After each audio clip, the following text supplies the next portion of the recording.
کا تاج رکھا گیا ہے، جنہیں سید الاولین والآخرین کے لقب سے نوازا گیا ہے، جنہیں شافع محشر کا اعزاز عطا کیا گیا ہے،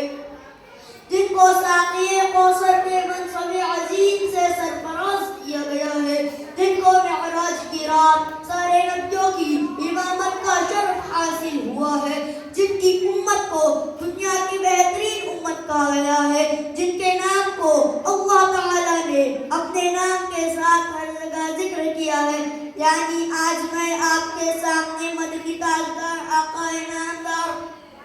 شافع المنبین رحمت للعالمین، کونین میں سب سے انوکھے سب سے نرالے رب العالمین کے دلارے، عبد المطلب کی آنکھوں کے تارے، دائی حلیمہ کے جگر کے پیارے، عبداللہ کے لخت جگر، آمنہ کے نور نظر، احمد مجتبی محمد مصطفیٰ صلی اللہ علیہ وسلم کی شان قدس کو بیان کرنا چاہتا ہوں۔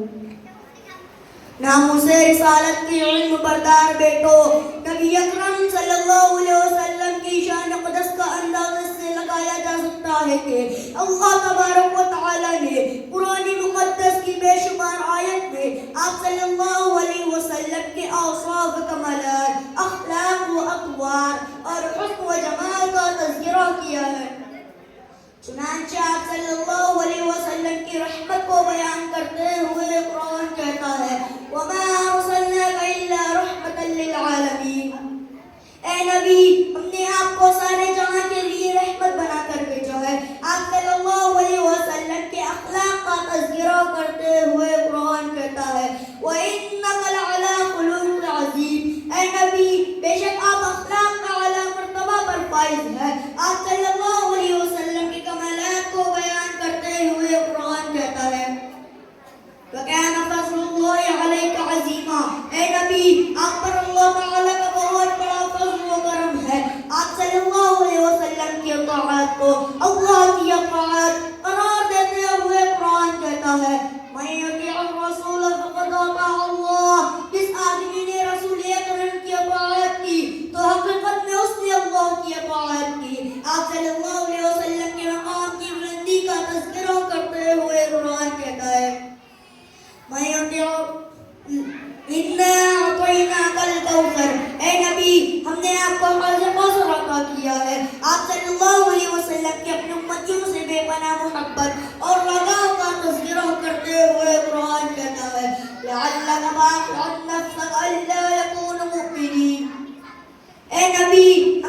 نبی ایسا لگتا ہے کہ آپ ان کافروں کے ایمان نہ لانے کے غم میں اپنے آپ کو ہلاک کر ڈالیں گے۔ آپ صلی اللہ علیہ وسلم کی دعوت کا تذکرہ کرتے ہوئے قرآن کہتا ہے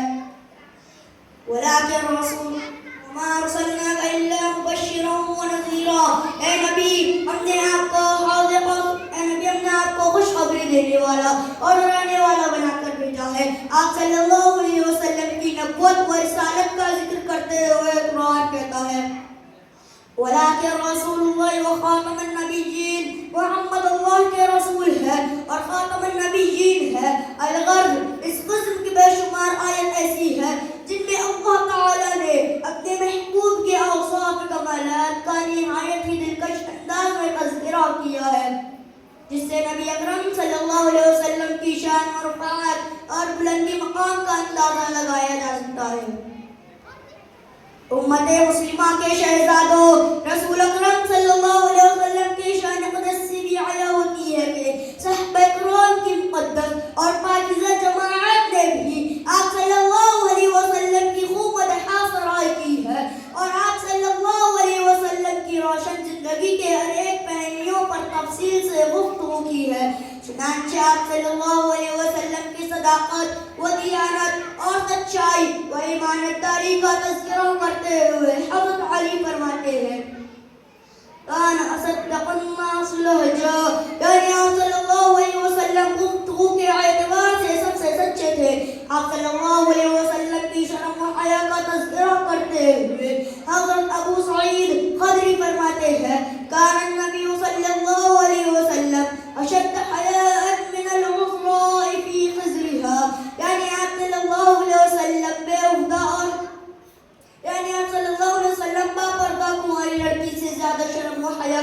والے تھے. آپ صلی اللہ علیہ وسلم کی سخاوت کا ذکر کرتے ہوئے حضرت عبداللہ بن عباس فرماتے ہیں کان رسول اللہ صلی اللہ علیہ وسلم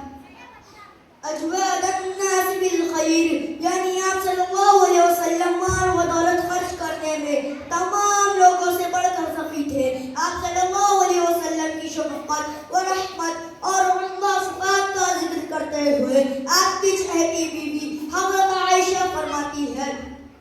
لم يكن رسول الله صلى الله عليه وسلم فحشا ولا متفحشا ولا سخابا في الأسواق ولا يجوز للسيئة السيئة ولكن يعفو ويصفح. یعنی آپ صلی اللہ علیہ وسلم بےہودہ اور بری بات کہنے والے نہ تھے اور نہ ہی بازاروں میں شور کرنے والے تھے. آپ صلی اللہ علیہ وسلم برائی کا بدلہ برائی سے نہیں دیتے تھے بلکہ آپ صلی اللہ علیہ وسلم معافی اور درگزر سے کام لیتے تھے. ملت اسلامیہ کی مقدس شہزادوں،